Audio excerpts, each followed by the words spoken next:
形あるものはいつか壊れる。壊れたものに再び命を吹き込む。美しき職人技の世界。修理見せます。今回の舞台はこの部屋。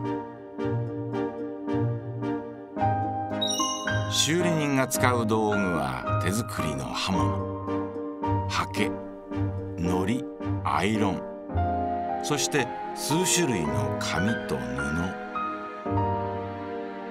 今回の見せる修理人はこの方、岡野信夫さん。岡野さんが修理するもの、それは本。長い年月の間にあちこち傷みボロボロになってしまった本が修理人の手にかかれば元の姿に。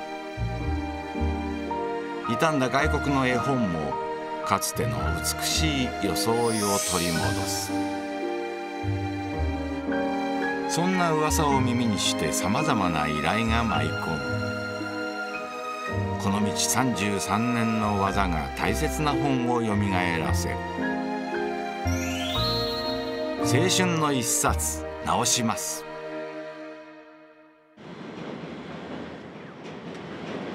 東京水道橋にある修理人の工房。この日も一人の男性が訪れていた。これなんですけども、これ昔使ってた英語の辞書なんですけども、今度娘が大学に進学することになったので、これあげるよって言ったら恥ずかしいって言われましたね。依頼人の高橋さんが中学生の頃に買ってもらった英語の辞書。学生時代はもちろん社会人になってからも使い続け、すっかり傷んでしまった。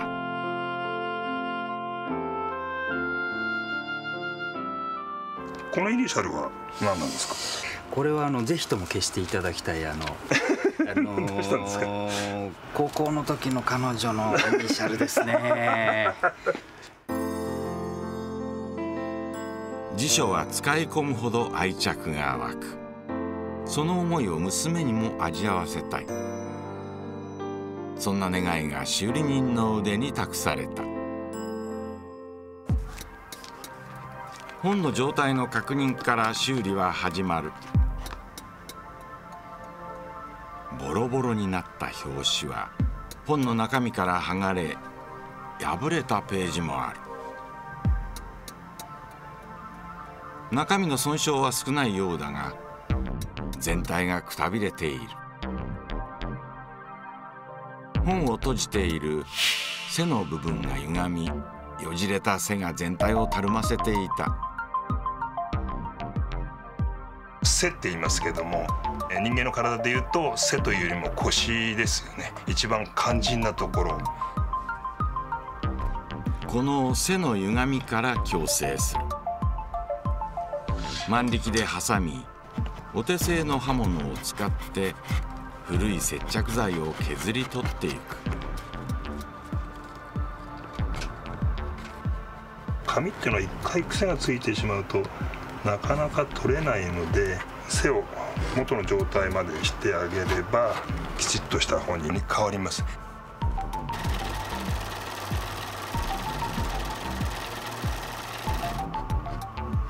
紙の地肌が見えてきた。万力に挟み直し、歪みを戻す。次に取り掛かったのは表紙の裏の地図。見返しと言われるところ。表も裏も縁が破れボロボロに。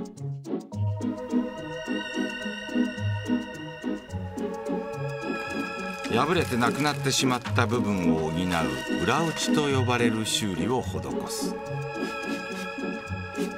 湿らせた地図をガラスにのせ丁寧に広げる。こうすることで破れた部分の線や文字の細かなズレまで修正できる。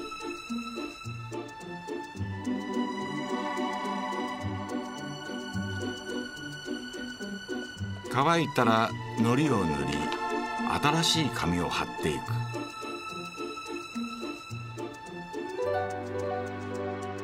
裏打ちをすることで古い紙が補強され、破れがこれ以上広がることを防ぐ。恐る恐るめくっていた地図が堂々と本の1ページとなった。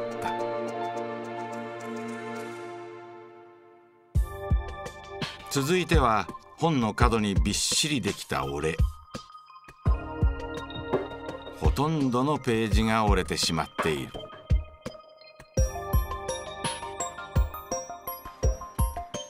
修理人が手にしたのはアイロン。折れた部分に水を含ませ、1枚ずつ丁寧に伸ばしていく。この本何ページぐらいあるんでしたっけ？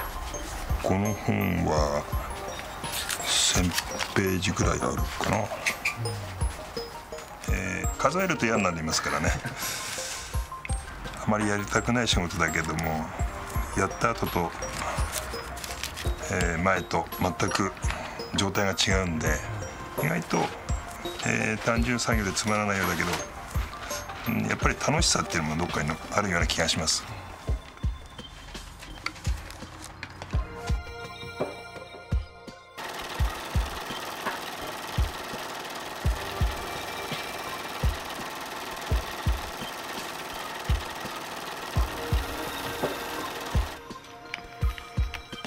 終わりました。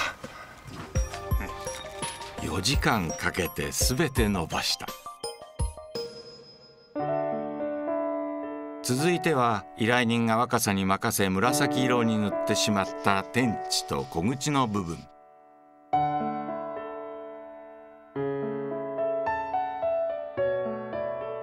辞書の紙は薄いためヤスリがけはできない。インクの染み込んだ端の部分だけを断裁、切り取ってしまう。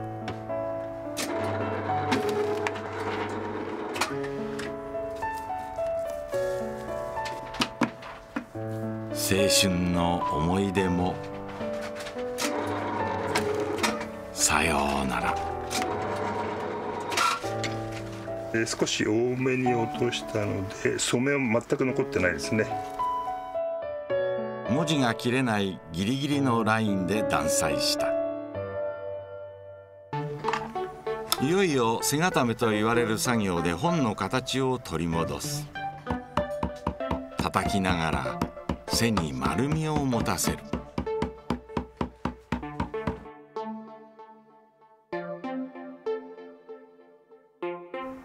そして糊を塗り、しおりを挟み、補強用の布と紙を貼る。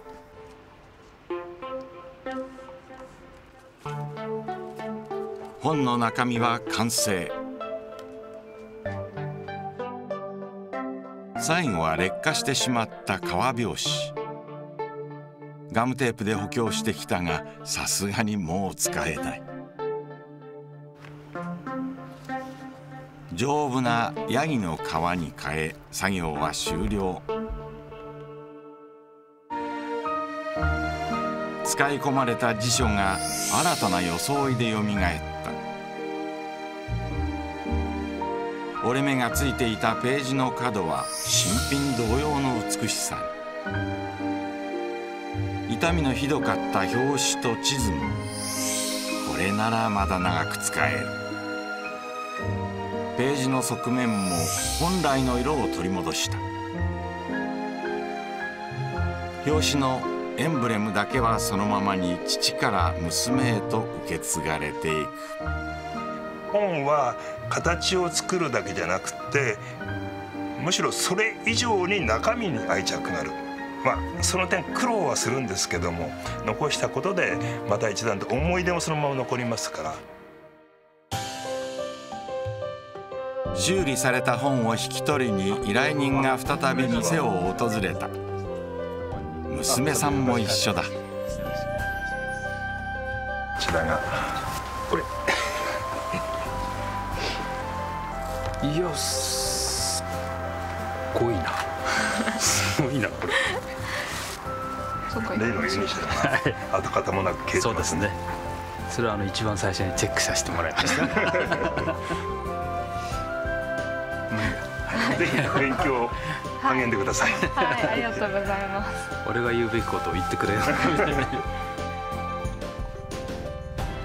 父から娘へ青春のページがまためくられる。